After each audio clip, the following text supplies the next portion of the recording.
আর মেঘনাথ ভবনে অশ্বমেলায় গিয়ে হনুমান লক্ষ্য করে যাতে সত্যই হাজার হাজার অশ্ব আবর্জনায় চলছে, তার মধ্যে কল কৌশল করে অষ্টবঙ্গের অশ্বনাথ ধরি দাঁড়িয়ে দাঁড়িয়ে চিন্তা করছে একটু বাড়িতে যায়, কারণ উপযুক্ত তো ভাবছে চিন্তা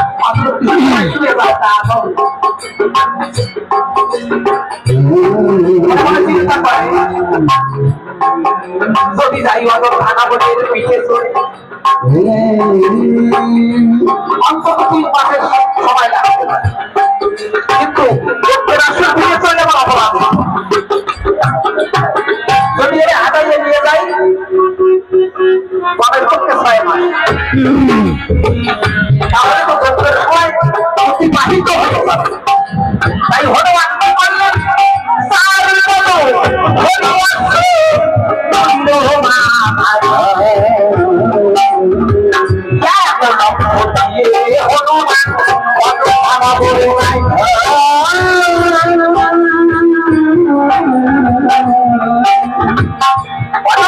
প্রভুর সম্মুখে দেখে প্রভুকে প্রণাম করে আসছে কতদিন বনে যাত্রা ডাক দিয়ে পাই হনুমানের কাছে, আমার আমি করেছি যজ্ঞের আয়োজন, এই যজ্ঞ করিতে পুরো তুই এখন কোথায় চলেছিস রে বাবা? তাহলে কেন আমার স্থান হলো কতজীবন বনে, তাই আমি বনে যাত্রা করেছি, এই যজ্ঞে থাকি না। ক্ষমা করে, কারণ যে যজ্ঞ পূর্ণ হয় না সেখানে হনুমানের পশু হলো থাকতে পারে। বলে বলিস, বলে হ্যাঁ শাস্ত্র প্রমাণ আছে লক্ষ্মীকে কখনো কোনো যজ্ঞ পূর্ণ হয় না, তাই তুমি হে লক্ষ্মী ছাড়া এই তোমার যজ্ঞ কখনো পূর্ণ হবে। এই কথা বলে হনুমান মনে ঋষিগণ বললেন অষ্টমানের উপযুক্ত যে অশ্ব তোমার হনুমানে দেখিয়েছে, তাহলে এইবার 4টে দেশ জয় করতে হবে। লক্ষণ ভালো শত্রুগণ পিছিয়ে মায় না খন্ডকে আসলে ডাক দিয়ে পায় লক্ষণের কাছে লক্ষণ এই অশ্বটা নিয়ে 4টে দেশ পূর্ব উত্তর পশ্চিম দক্ষিণ 4টে দেশ জয় করতে হবে। তাই তুমি যাত্রা করো। লক্ষণ বললেন দাদা যজ্ঞের আয়োজন করে আমাকে পারে রেখেছে, বরফকে রন্ধন সময় দিয়েছে, সে রক্তবৃদ্ধ করা কেমন করে যাবো?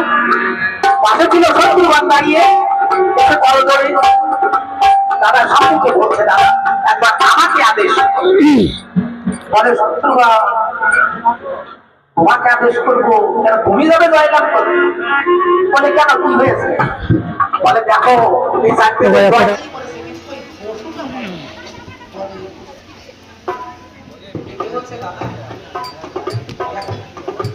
সবাই বলেছে এই যে একটা বনে এই পশু তো আমাদের বনে নেই, দেখতে কত সুন্দর দেখেছি, মুখখানা কালো হলেও মুখের যে একটা জ্যোতি আছে না দাদা, ওই দিকে তাকালে আর এই নয়ন মেনে ইচ্ছা হয় এমন পশু তো আমাদের বনে নেই।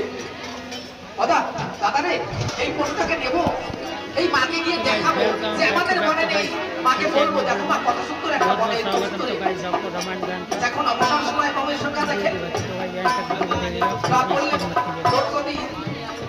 তুই ভালো লেগে থাকে প্রাণীর কাছে আগে থাকে, কিন্তু ভাবে ইচ্ছা কি যে ত্রিকূল হারিয়ে গেল, তাই রামচন্দ্রের আবারও তুলে নিয়ে হাতের একটা অঙ্গলি নিয়ে কুণ্ডলি বেঁধে মস্তকে ধারণ করে আর কিছু দূরে যেতে না যেতে হনুমান যখন ভর দিয়েছে খুশির কানের পরে দেখে বলছে দাদা এই যে ভীষণ ভর দিয়ে সারিয়া রেখে কানের বলে ওই তো আমাদের খুশির দেখা যায়, এখানে রেখে চল মায়ের কাছে যাই। অবসর সময় যখন পাবো এর কাছে আসবো হনুমানকে ওখানে রেখে বাইরে গেছে মায়ের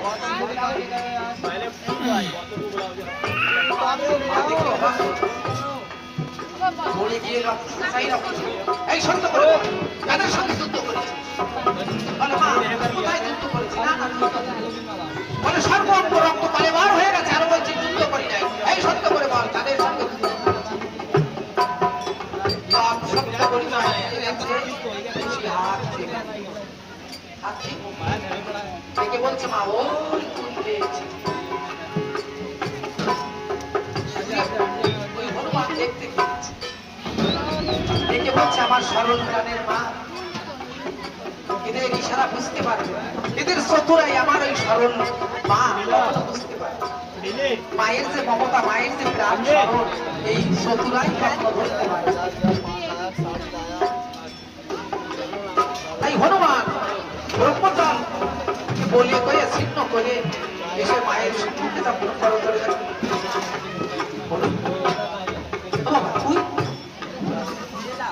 তুই করে এসেছিস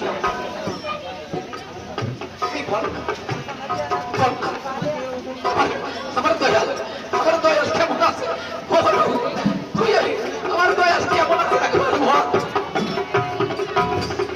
হনুমান বলছে মা তুমি আমাকে দেখছো আমি কেমন শুধু আমি না অযোধ্যায় যারা ছিল সবাই বলেন আমার প্রভু কেমন আছে দেখে বলছে মা কেমন আছে প্রভু ওই রণভূমিতে গেলে বুঝতে পারবে এখানে বুঝতে তাই হনুমানের হাত ধরে আজ প্রভুকে ছুটে রণভূমিতে গিয়ে দেখে আজ বিস্তীর্ণ হয়ে শ্রীরাম লক্ষ্মণ ভরত শত্রুঘ্ন আত্মীয় স্বজন বন্ধু সবাই পতন হয়ে দৌড়ে গিয়ে প্রভুর চরণের উপরে পড়ে বলছে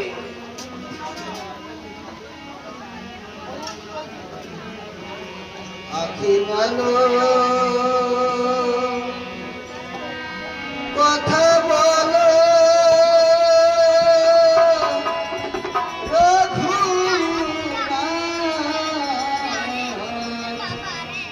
জানো কি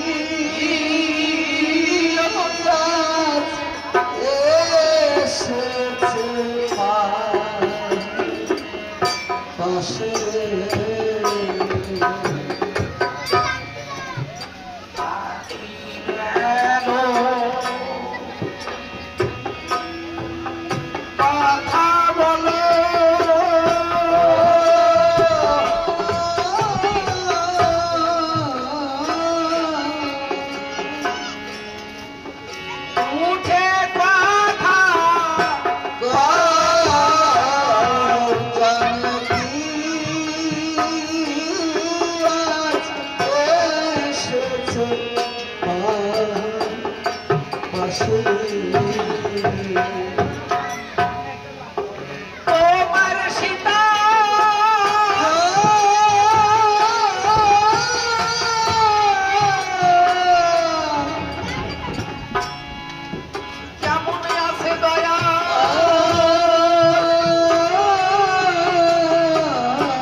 পাশে ছিল শত্রুঘ্ন দাঁড়িয়ে করজোড়ে দাদা সম্মুখে বলছে দাদা একবার আমাকে আদেশ বলে শত্রুঘ্ন তোমাকে আদেশ করবো কেন তুমি যাবে জয়লাভ করবে বলে কেন কি হয়েছে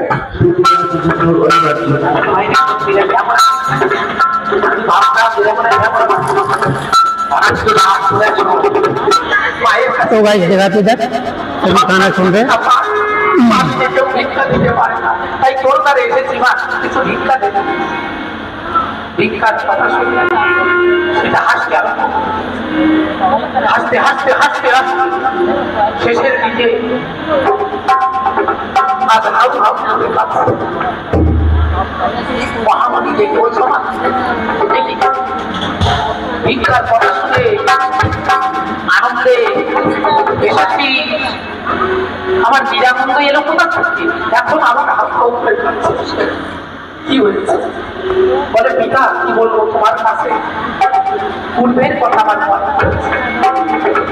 তখন আমি অযোধ্যায় আন্দোলনে নিতেছিলাম না, এমনি করে ভিখারি দাঁড়িয়ে আসলে সোনার খাবাই করে পরিপূর্ণ ধন আর তাদের হাতে করে সেই কথা মনে পড়েছিল, তাই আমি হেসেছি না।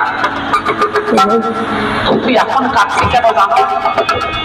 আমি আজ সেই যাত্রা এই বনে তোমার দেওয়া চক্র কুটিরের ভিতরে আমি আছি, তাই ভাবছি যে আজ তারে এসে আজ আমাকে বৈমুখ হয়ে ভিড়ে যেতে হবে। জানো তো কোনো তার হতো যদি কোনো ভিখারি এসে বৈমুখ হয়ে ভিড়ে যায়, সেই বিয়ের কর্তার মঙ্গল তা কিছু অর্জিত থাকে সেটা নিয়ে যায়, আর ওই ভিখারির যত দুঃখ কষ্ট ওই তাদের তাই খাচ্ছি পিতা।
পয়সা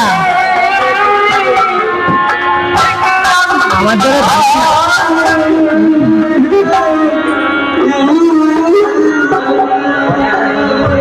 तो गाइस आपको दिखाते इधर कैसे पैसे लाते हैं।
এই যে কি বললি ওয়ান সম্পর্কে আর এই কিছু হয় নাকি বলে ভাই বলছিলাম ওই যে আপনি বললেন না কেউ রক্ষা পাবে না আশা করতে পাই কি কোনোদিন হয় तो गाइस वीडियो अच्छा लगा तो लाइक करो कमेंट करके शेयर कीजिए बाय नेक्स्ट वीडियो में ओके बाय।